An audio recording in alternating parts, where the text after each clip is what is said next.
want to see a healthy team, and that's I can't say we've seen too many games where we've seen everybody healthy and everybody available when it comes to conference play.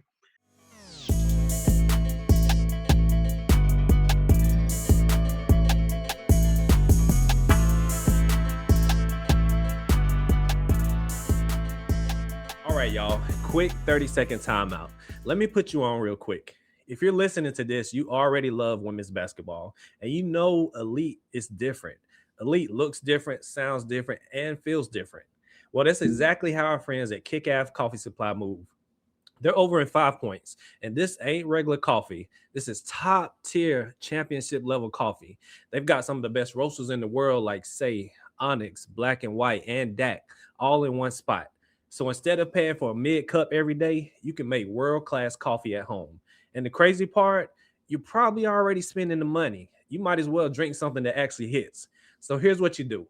Pull up Kick-Ass Coffee Supply, 617 Hardin Street in 5 Points, Columbia, South Carolina.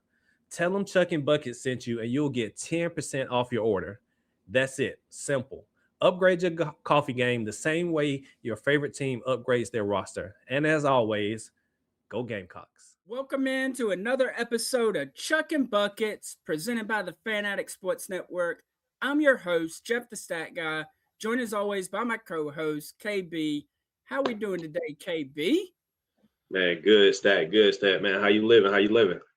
Hey, man, survived last night. Didn't break any furniture. Didn't have to have any crash outs. Just enjoyed a great basketball game down in the Bayou. You enjoyed that game last night? Oh man, I mean, definitely lived up to what it was, hyped up for. Obviously, a lot of storylines there outside of just LSU, Gamecocks. But yeah, had some nerves there at the end, man. But I'm glad our Lady Gamecocks were able to pull that thing out, see some situational basketball, that last minute or so that we were able to close the gap on. But man, great game all around, whether you're a fan of South Carolina or LSU. But if you're a fan of basketball, man, you got to love those type of games. Yeah, definitely. We talk about all the time about progressing the sport and how can we get the sport out there. And for the first time on a Saturday night, prime time, the women get the spotlight. And what better game to showcase the sport than a thriller? So definitely think that was good. And then, like you said, the Gamecocks got the stop when they needed, knocked down the free throws down the stretch, and got on out of there. Yeah, absolutely, man. Some big plays by some players that we probably didn't even think about from a player to game perspective going into our last game. I talked about Raven, man, but let's give a big shout out to Okot. Without those rebounds, the offensive rebounds, the putbacks, the last play there, under 40 seconds to go, to be able to finish around that basket, man. Like we don't win that game without her. Right. I mean, you look at the game, a rough start for Okot. As far as finishing around the basket, missed a couple easy ones early, but when we needed it most, she stayed composed and knocked it down. Monster game. I mean, 12 and 17, can't ask for anything more than that. And really, I want to say 10 or 11 of those boards were in the second half. Just a phenomenal effort on the boards, and you could tell when she wasn't in the game because we got beat to hell on the offensive glass.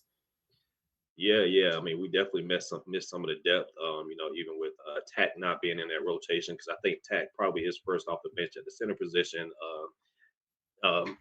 last night, if we had her available. But I think this kind of shows the depth of the Lady Gamecocks. I mean, we kind of know it, but when we see it, it's a little bit different, right? Like we don't.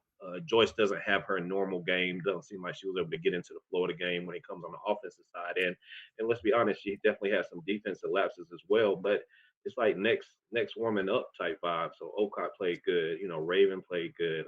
Obviously Tessa, did her thing in the first half scoring wise, which really I know her points weren't there in the second half, but just the threat of her being out there was able to get other action on the weak side or even the strong side. So, that's still huge, even though, she wasn't putting it in the basket. It was just her being out there was just enough not to have help side defense. Right. Now, I want to say she got an and one and then another little lay there in the fourth quarter, on a little baseline drive type deal. But, hey, man, I mean, Tessa kept us in the game in that first quarter. And then, I mean, her and Flage were kind of going back and forth, and she has kind of caught fire. And then, I mean, look at Raven. We talk all the time about what she brings defensively, but 19-7-6, like she balled out. And there was a lot of talk about Jada Richard possibly being the best point guard in the conference. I know it's probably between her, Roy Harmon, and Raven, but I think Raven shut all that noise down these last couple of weeks. She's been absolutely on a tear. Absolutely, man. I mean, she's got the label for me as like Miss Consistency. Like every game, like we can't say that she did not show up for us. It might be one play here, one play there, but it's never on back-to-back games. It's never on back-to-back plays. But all the positives outweigh the negative for her. Talk about those point guards, Jada, Rory, definitely great point guards in our league. But they've had their moments of not showing up. Right, Jada last night, Rory, obviously like maybe in the LSU game or something like that, but Raven, night in, night out. We know what we're getting from her: a seasoned veteran guard, two-time champion guard. Situational play we wanted in her hands for sure. And man, no better point guard in the country right now, I don't think. Right. And as we head into the final quarter of SEC play, 4 games to go. Vanderbilt obviously dropping one to Georgia today. South Carolina is in firm control on their way to another regular season SEC title. 4 games left. Pretty much you win 2 and the regular season title's yours, but obviously they're going to try to win all 4 of these and roll into Greenville on a high of high. Yeah, absolutely, man. And no better place to be in than a place where you can control your own destiny. It's not left up to the refs. It's not left up to another team, winning or losing or anything like that. You went out and do your thing, like you said, 2 of the last 4. But obviously, we're looking to go, the last 4 of these games just to go get dubs all 4 of these games. So, yeah, love the position that we're in and rolling into Greenville, man. Oh, now the reason why we're here today, got Alabama. We heading on the road Thursday to Tuscaloosa. Obviously, we opened with Alabama. They're our dual opponent this year, where we get them home and away. With the unbalanced SEC schedule. So we opened the SEC regular season with Alabama with a 83-57 victory. A game that saw Joyce go for 25, Raven for 17, and also a game that saw Latson not play. So now we're returning the favor. We're heading to Alabama, and we'll see how the health looks. I mean, obviously we still have some people kind of banged up. Yeah, absolutely. Different type of game as far as how it looks for us. Like you said, with Latson not playing, obviously we don't know the injury report here on like Maddie McCure played some minutes, but those seem to be limited in the LSU game, and hopefully she's getting back to her form as well. Hopefully we've got Tack back as well, because after that we've got Ole Miss, but we want to see a healthy team, and that's I can't say we've seen too many games where we've seen everybody healthy and everybody available when it comes to conference play. But getting into this particular game, with Latson not playing in last game, Latson needs to set her dominance. Latson needs to kind of get started early for us. Obviously, we didn't see a whole lot in the LSU game, but her being out there is still a threat as well on the offensive side of things. But let's see Latson get off a little bit. Let's see Joyce have a little bounce back game as well. But at the end of the day, man, keep carrying over, keep building on from the last game, and let's see if we put that thing away early and try to get a lot of bench players going. Right. I mean, you look at the kind of looking back at that first game against Bam. I mean, I want to say we were only up like 6 at halftime. I believe it was like 40-34, something like that, if I'm not mistaken. And then we put them away with a 23-10 third quarter run. But you're right. I would love to kind of go in there. I mention it all the time. Like, I feel like so many games against inferior teams, South Carolina gets that 8, 10, maybe 12-point lead, and then they let a team hang around for 10 to 12 minutes. Like, if you get that kind of lead in the first quarter, go ahead and put your foot on their throat and put the game away. Mm-hmm. Yeah, absolutely. Like I said, and I think they're headed in the right direction with that. We've seen it a couple times. Hate to go back to the Tennessee game, but definitely Tennessee game was probably the most recent. That smelled a little blood and just went for the jugular at that point.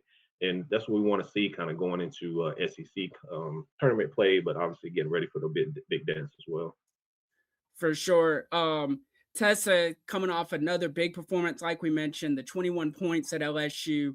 Man, it just feels like she's become an absolute hunter in first half of games these last couple weeks. I know we haven't seen as much from her in the second half, but it seems like early in games, she's the one that's ready. Yeah. I think that just kind of speaks to her confidence. I mean, she's known all her whole life, or since she's been playing basketball, that she can shoot the rock. Obviously, everybody else knows that as well. But man, when you've got confidence, you can get that on the pull up. You can get that in a transition three. You can get that unconscious type pull when you have that confidence coming into it. And we definitely seen that in the LSU game. And let's be honest, like we've seen it probably the last 3 to 4 games from her, as far as being aggressive and just kind of, like you wanted her to do early in the season, like go hunt your shot, excuse me. But now we're seeing a lot more, plays just designed for her, whether it's some elevator action going to the top of the key or some elevator action going to the side. Like we're looking for those plays, and then once those plays aren't there, we're getting slips to the basket. We're getting like some pick and pop action as well. But just that type of threat being out there, it opens up a whole nother game for us. Right. Now, I also think that Raven and Latson both are looking for trailing as well. That's, I think, a new part of her game that we've seen added this year is catching her on the little flip behind for kind of like a stop and pop type three. And those have been pretty much automatic this year. I feel like when she catches it in that motion. But I mean, she leads the SEC in 3-point percentage. Obviously her attempts have upticked, and which is what I've been calling for all season. But it just seems like she's hunting. And we love that from a shooter. And so I think the biggest thing for me that I've noticed is, from our coaching days, we used to always preach hand down, man down. Like if you ain't got a hand in somebody's face, it's almost like you're not there, and it's not really a contested shot. And we're seeing her take those now. Whereas before, if somebody was kind of in the vicinity, she would make the extra pass or whatever. Now it's like, man, I ain't worried about none of that. Like, if you ain't contesting this thing, I might as well be wide open. And she's letting them fly. Yeah, absolutely, man. I've kind of touched on this before, man, but like next step for her, like everybody's going a hard closeout on her, high hands. But hey, let's get to the midi, let's get to the basket. We've seen a little bit in the LSU game when they did have that closeout hard, and she was able to get to the basket, had a little reverse layup, and had like you said, the and one as well in the second half. Yeah, that little they're in the second quarter, right before the half. I believe that was the basket to put us up one right before halftime. Just a hard baseline drive, and then to reverse and really square back up after reversing to give yourself a good angle at the basket. Man, that was talking about a testament of growth to somebody's game. That was it. Yep, absolutely. Well, man, look, we appreciate y'all tuning in with us. We're about to jump into our favorite part of the show, which is the predictions. If y'all still with us, man, y'all be sure to drop a like on the video. If you're not already, hit the sub button. It's free to do so. We on a road to 3,000 subscribers, trying to get there by the final 4. But so KB, on to you first, man. Start off. Give me something that you want to see us try to work on in the Alabama game as we try to fine tune and get ready for postseason play. Man, good question right there. I'm gonna say defense, man. Let's improve the defense. Wasn't terrible, but I know we did give up some straight line drives to the basket when Flage was kind of able to do her thing in the LSU game.